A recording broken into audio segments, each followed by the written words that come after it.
ఏ ఒక్క ట్రీట్మెంట్ రెండో దానికన్నా గొప్పది అని చెప్పటం అది అన్యాయమైన ప్రక్రియ అవుతుందండి. టోటల్ నీ రీప్లేస్మెంట్ యొక్క బెనిఫిట్స్ వేరు, దానికి ఉండే కారణాలు వేరు, దాన్ని చేసే సందర్భాలు వేరు.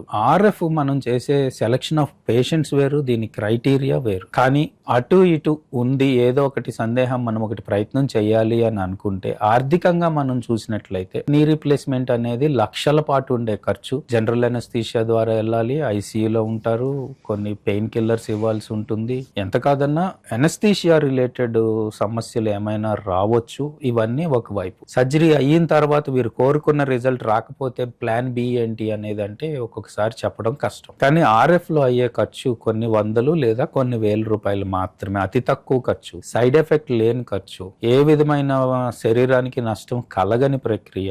దీనివల్ల ప్రయోజనం వచ్చింది, సంతోషం రాలేదు, yes you have an option for surgery. So ఈ రెండిటి మధ్యలో నలుగుతా ఉండి ఇదా అదా అది వల్ల బెనిఫిట్ ఉందా అన్న క్రమంలో స్టేజ్ 4 కానప్పుడు, స్టిఫ్నెస్ లేనప్పుడు, డిఫార్మిటీ కానప్పుడు, ఖచ్చితమైన నియర్ నార్మల్ జాయింట్ స్పేస్లు ఉన్నప్పుడు, రికవరీకి ఛాన్స్ ఉన్నప్పుడు ఆర్ఎఫ్ అనేది ప్రయత్నం చేయడం ఖచ్చితంగా శ్రేయస్కరం.